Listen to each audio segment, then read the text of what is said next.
Fala galera, tudo bem com vocês? Hoje a gente vai falar de um estudo de caso que é muito interessante. Como que a Havaianas deu aquela reviravolta, saindo de um produto de massa, totalmente conectado com as classes mais baixas, para um produto totalmente fashionista e glamuroso, que consegue transmitir valor e consegue ser percebido com um valor extremamente alto no mercado hoje. Fica ligado que ao longo do vídeo a gente vai dar algumas dicas práticas de como você pode posicionar o seu produto no mercado. Então, para a gente começar, Pedro, qual é o contexto da Havaianas? Bom, gente, Antônio, e o contexto da Havaianas é que eles começaram, como você colocou, né, num produto que em teoria era normal, né, não tinha nada demais, em teoria eles não conseguiam diferenciar, era um produto que não tinha nenhum diferencial, né, então não tinha valores, a gente pode colocar, né, as pessoas compravam porque precisavam, né, precisa de um calçado, era um produto de necessidade, essa E que é, o quanto essa conexão de necessidade estava atrelada ao posicionamento como marca? eu acho que era. É que assim, era meio que total, né? Eles só focavam nisso, né? Então o diferencial deles era: qual é a necessidade? A minha necessidade é um calçado, eu vou comprar essa aqui porque é a mais barata. Basicamente era isso. É barato, dura bastante, fácil de É, limpar. exatamente. Então, assim, era aquela questão, né? Totalmente utilitário. Então, a minha Uhum. mensagem sempre ali reforçando que o produto é bom, barato e dura bastante. Uhum, exatamente. Sempre. Mas assim, o produto também era um produto muito igual aos outros, né? O tipo de calçado naquela época tinha vários, tinha um número. Então, tipo assim, também era difícil, em teoria, né? Todos tinham essas coisas, né? Não dava uma diferenciação, né? É.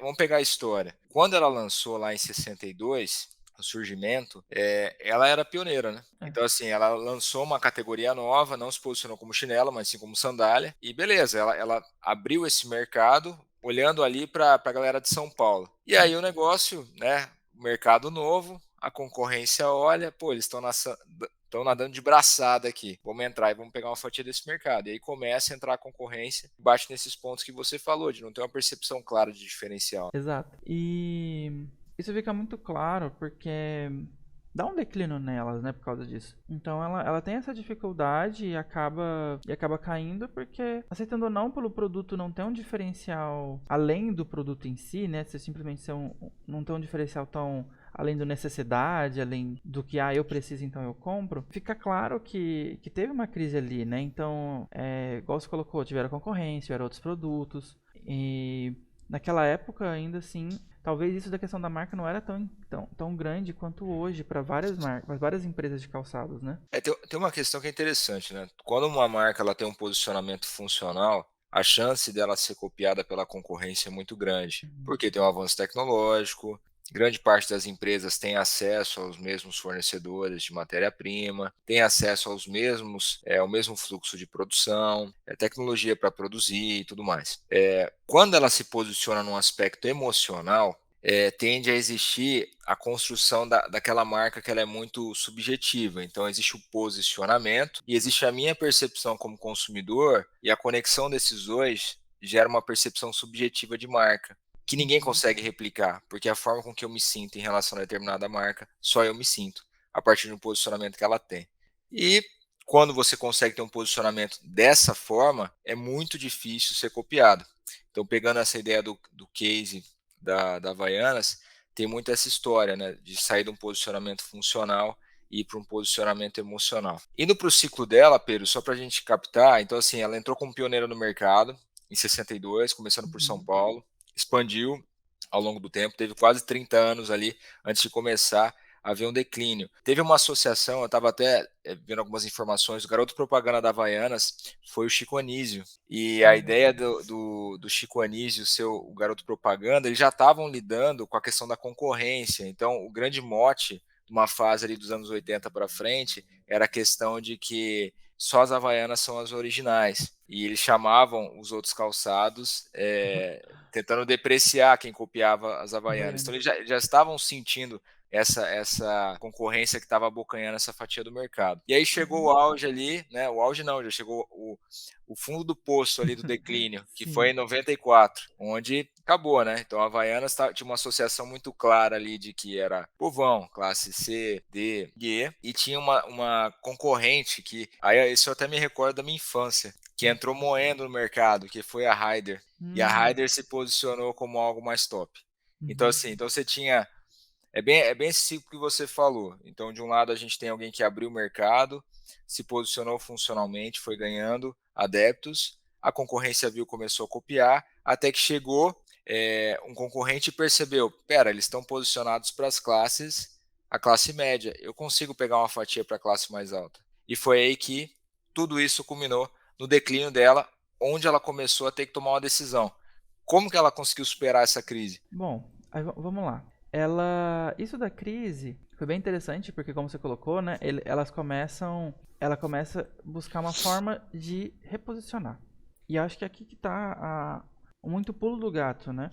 É entender que talvez a mudança, quando a gente olha agora, não foi tão sutil, mas a gente percebe no momento quanto isso é mais sutil do que parece, sabe? Então, assim, é uma questão de sair mesmo da zona de conforto. E a questão é você conseguir mudar o produto da Havaianas de uma forma a realmente, se você vai vender para uma classe mais alta, seus valores não podem ser relacionados só à necessidade. Você tem que criar um produto de desejo. Exatamente. E assim, eu coloco da classe mais altas, mas com certeza qualquer produto que tiver não só uma situação de necessidade, mas também de desejo, você consegue aumentar o valor ali. Então, é interessante como você não só você altera o produto visualmente, mas você altera a mensagem. E isso faz agregar valor. Então aí aqui você já percebe. E aqui, né, várias marcas fazem isso muito bem. A Havaianas é o que a gente está trazendo hoje. Mas a gente também, acho que o exemplo máximo que todo mundo vai usar, né? O exemplo máximo é a Apple, por exemplo, que agrega muito valor, mas isso é mudando a mensagem dela, né? Quando você coloca assim a questão da mudança da mensagem, ela também se conecta a um conjunto de outras ações, né, que a empresa acaba fazendo nesse sentido. No caso ali da Havaianas, teve uma mudança de produto também, né? Antes era um produto único, aquela Havaiana azulzinha, né, com branco. Aquela. Exatamente. Era só azul e branco e. Era isso, né? Então, aí eles passaram a trabalhar a questão de cores, né? Então, a questão de ter opções e variedade. Então, de um lado, eu tinha uma mensagem que ela deixou de ser para necessidade e passou a ser para o desejo, mas eu, como marca, passei a oferecer opções que se conectassem aos desejos das pessoas. Além do mais, eu também olhei para como eu ia posicionar a venda desse produto. Uhum. Então, por exemplo, eu não podia simplesmente. Antes você encontrava a Havaiana normal em qualquer lugar. Sim. Então era comum você em qualquer lugar encontrar as Havaianas. Então eles mudaram a embalagem, colocaram um novo nome, né? Havaianas Top, que Uhum. posicionamento diferenciado, para eu poder encontrar em locais exclusivos. Eu tinha uma embalagem diferenciada para poder diferenciar o produto. E disso foi o começo, né? Porque eu, como marca, eu comecei a criar desejo. E o que cria desejo? O que é exclusivo, o que é temporário, o que é único. E é muito legal isso, que no caso deles virou até algo tribal, né? Tipo, a gente vai Verdade. usar. Porque depois de um tempo teve, né? Teve Havaianas com as coisas da Disney, por exemplo. Hoje em dia você já encontra Havaianas com alguns outros tipos, né? De marcas de entretenimento. Então, é quase tribal mesmo, né? Tem pessoas que querem usar Havaianas relacionadas às vezes. Mostrar que eu sou brasileiro, vai lá fora, vai com Havaianas da bandeira do Brasil, não sei. Sim, É interessante perceber como isso virou também até algo tribal, algo que a gente já viu, é, com certeza vai estar aqui no Izinho, a Coca-Cola hoje faz isso também, né? Então ele aproveita a questão das tribos e a Havaianas, pelo posicionamento que eles fizeram lá atrás, já conseguiram aplicar isso também, né? exatamente. E aí, quando você falou essa questão da Disney, da tribalização, está associado também àquelas edições limitadas que eles passaram a Uhum, lançar, a sim. conexão com edições a datas comemorativas, como se fossem cápsulas ali de produto. E também tem uma questão que é a conexão com outras marcas. Eles também fizeram um posicionamento com marcas de luxo para poder ter uma percepção de valor aumentada. Então houve toda uma estratégia por trás desse reposicionamento. E seguindo, como que as empresas podem conectar essa estratégia para o dia a dia delas? Vamos lá. Eu acho que a primeira forma e a melhor coisa que a gente pode aplicar aqui, pensando na Havaiana, é a gente pensar em estratégias de longevidade. Então, assim, isso principalmente para mercados. A Havaianas teve o seu mercado saturado e por conta disso teve que mudar. Mas a minha sugestão é você não esperar seu mercado saturar se você estiver nessa situação. Exatamente, porque não é todo mundo que consegue reposicionar a tempo, né? Exatamente. Não, eles ali tiveram uma inteligência e organização para conseguir fazer isso. Não necessariamente não dá para contar com a sorte, né? Então, lembrar, preço não é diferencial. Mas talvez eu faça uma promoção e vendo mais. Sim, você vai na promoção, você vai vender mais. Mas o diferencial nunca vai estar relacionado realmente ao preço, porque como aqui no caso da Havaianas, desde o começo, né? Eles sempre focaram primeiro na qualidade do produto, depois buscaram situações de valor, de desejo. Então, você buscar entender que você precisa ir além do preço e pensar realmente no produto em si, é o que vai fazer diferente, sabe? Realmente. Um segundo ponto legal é a questão de identificar. Aqui, né, no exemplo, no começo a gente falava lá, beleza, trabalhando para classe C, pessoas trabalhadoras. Depois, com o tempo, eles foram para pessoas de outras classes sociais. A gente falou da questão das tribos ali. A mesma coisa você tem que buscar. Quem é seu público-alvo? Não dá para você atender todo mundo. Você tem que. Ou até dá para você atender todo mundo se você tiver produtos pensados separadamente, né? Mas Aproveitando, Pedro, que você está falando disso, não dá para atender todo mundo. Se você está vendo esse vídeo e tem uma Havaianas, ou prefere algum modelo, ou curte algum formato de Havaianas, coloca aí nos comentários para a gente saber, porque existe essa identificação tribal hoje que é comum em relação às Havaianas, mas lá atrás não era. Retomando a sim, identificação, isso é bem real mesmo. Eu tenho uma Havaianas azul, inclusive o produto dura tanto que eu comprei ele aos meus 15 anos, ele dura até hoje. E tá bonito, e ela é bonita ainda. É, bom, aqui, então assim, essa da identificação é algo realmente muito importante para você perceber o que que você faz, o que que você está fazendo ali que talvez seu público se importa de verdade, sabe? É, então, tem a questão da Havaianas, que tem a questão das cores, identificação. O exemplo que eu falei rapidinho da Apple também, que é bem legal nesse sentido, que é a questão do estilo ali, do design, muito interessante. Mas o que, que você faz que as pessoas se identificam, né? O que, que tem ali? E buscar outros mercados. Eu acho que se você está vendo uma dificuldade no seu mercado atual, vale a pena você olhar para outros mercados. Isso não quer dizer que seu produto vai ter que ser outro 100% do zero. Algumas coisas vão ter que mudar.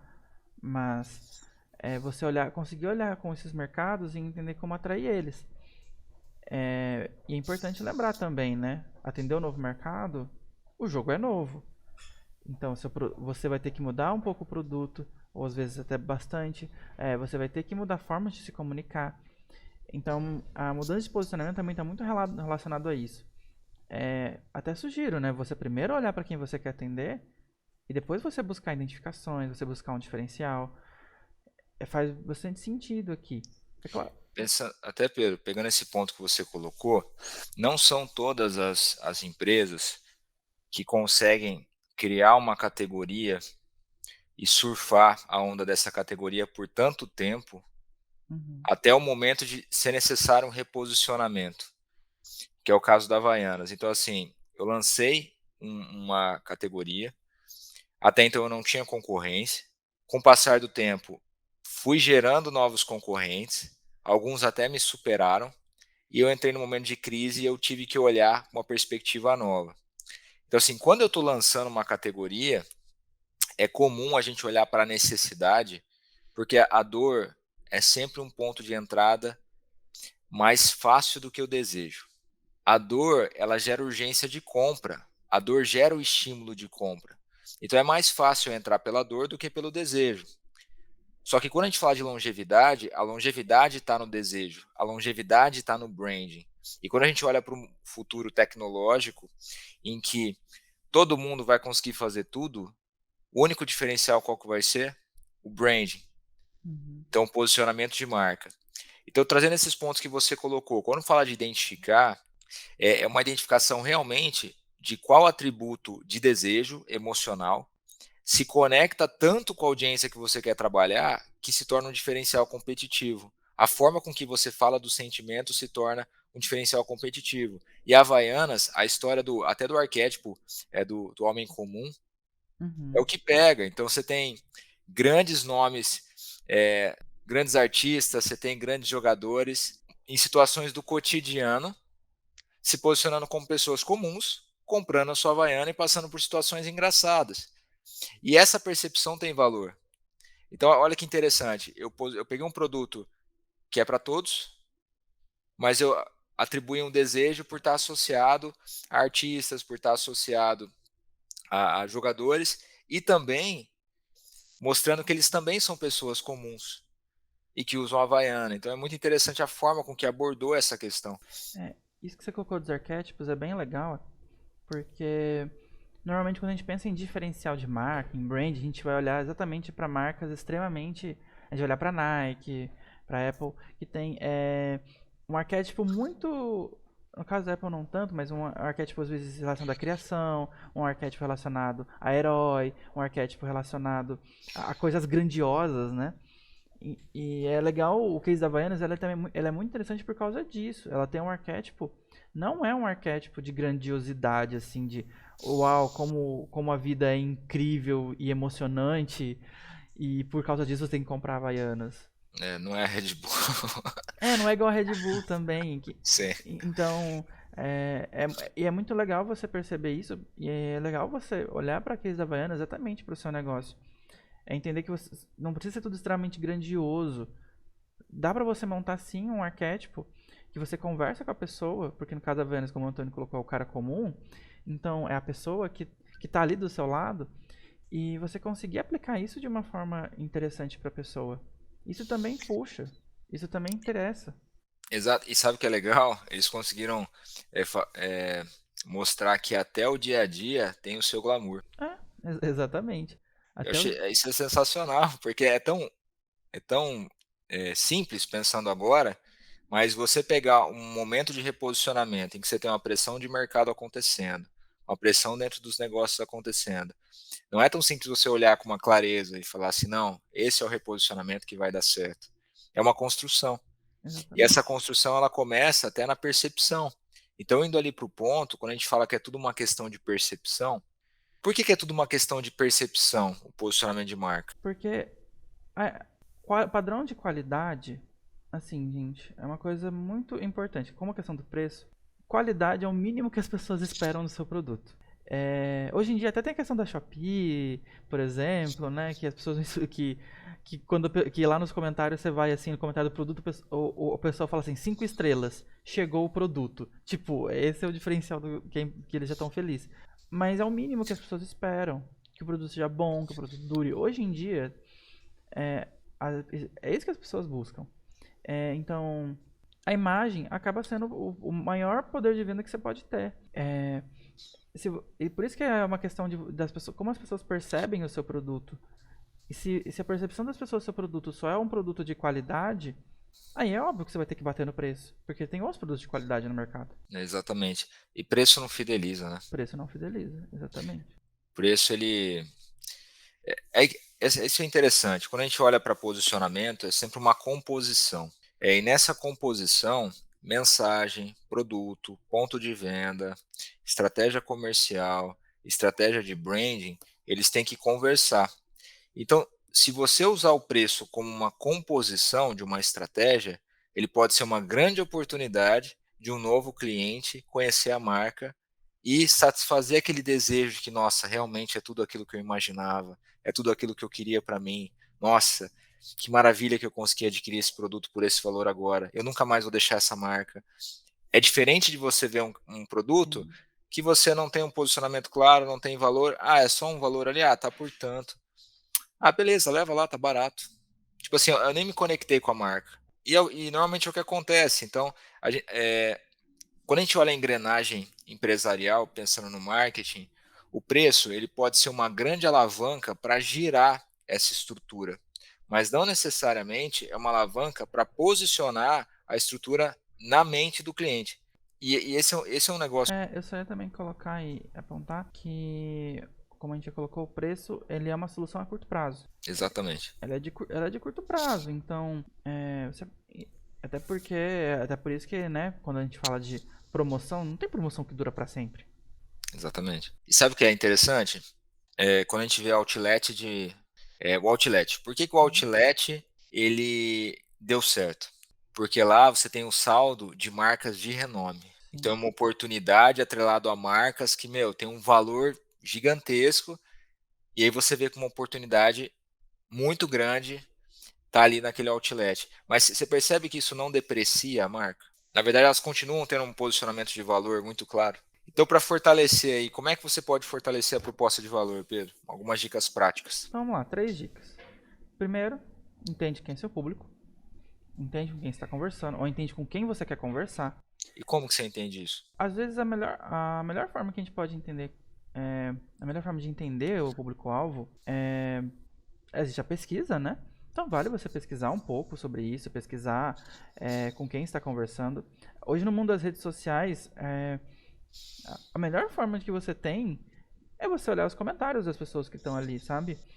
A gente vive num momento muito interessante para marcas novas, porque você pode ir lá, entendeu? Você pode ir no Twitter, você pode ir no Google Meu Negócio, você pode ir no Instagram, no TikTok e ver o que as pessoas estão falando sobre os produtos. Então, então muita gente cresce até em cima disso, aproveitando os comentários das pessoas para conseguir se posicionar. Então, acho que a melhor forma de você entender o seu público é literalmente ouvindo ele, ouvindo o que ele tem a dizer, pesquisando o que ele já está falando aí.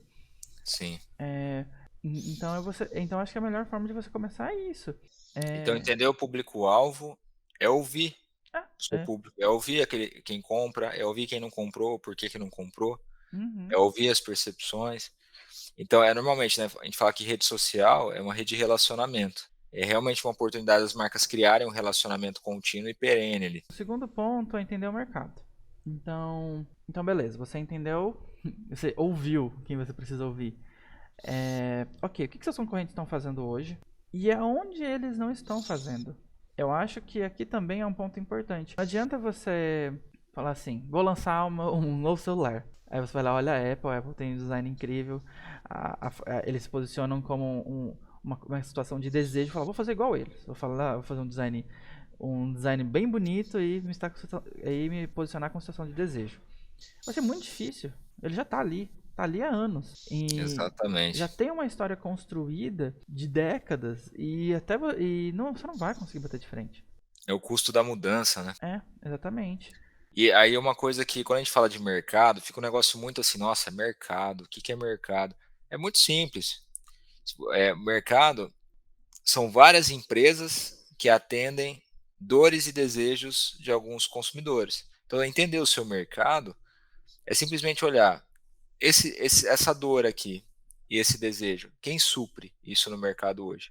Tem aqueles concorrentes que vão suprir isso diretamente, igual você deu um exemplo do celular, mas vamos dar um exemplo conectado com a Havaianas. Quem é concorrente da Havaianas? A Grendene. Então é um concorrente direto. Por quê? Porque eu posso comprar uma ou outra. Ah, mas eu tenho um posicionamento de marca. Então a Havaianas é única. Uhum. Ela Verdade. conseguiu se posicionar dessa forma. Ela é ela. Então, várias empresas podem atender essa necessidade. Várias empresas podem tentar criar esse desejo. Mas a Havaianas é única. E esse é um ponto importante. Quando você consegue entender o seu mercado nesse formato, você consegue se posicionar como único. Então não existe comparativo. Então, Exatamente. ninguém, igual você deu exemplo, ninguém se compara à Apple. Por que, que a Amazon não conseguiu lançar o celular? Porque já tem, né? Já o mercado tá muito fechado e é muito difícil eles conseguirem um posicionamento hoje com a forma como outras empresas conseguiram, né? Mas tem um rumor interessante no mercado. Ó, isso vale para outro vídeo, então vou até É. soltar aqui, ó, que é o seguinte: a questão a Tesla vem trabalhando um posicionamento de marca tão estratégico que ela vai conseguir lançar um celular. Isso é verdade. Assim como a Apple tem um posicionamento de marca tão estratégico que ela vai conseguir lançar um carro. A gente volta a falar disso em outro vídeo, galera. Voltando. Voltando. Terceiro item aí. Identidade visual e verbal marcantes e bem definidas. Eu acho que isso aqui é onde mais pega normalmente. Tem muito empresário e tem muito marqueteiro que consegue fazer esses dois. Mas isso aqui é muito difícil. Então, quando a gente fala de identidade visual e verbal marcantes e bem definidas, é você não só aqui acho que não só definido, mas muito bem alinhado.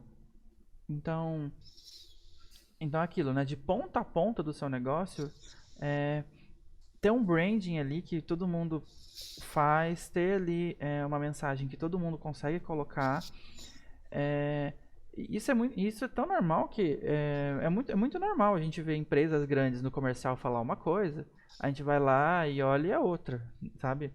O atendente fala de outra forma, por exemplo, é, o, o telemarketing fala de outra forma, por exemplo. Então, não, é conseguir conceituar, talvez, mas como você trazer esse conceito para a realidade de cada pessoa que trabalha no seu negócio? Sim, Porque só é assim realmente. aplicar. Só assim você vai conseguir aplicar. É complexo, é bem complexo esse ponto.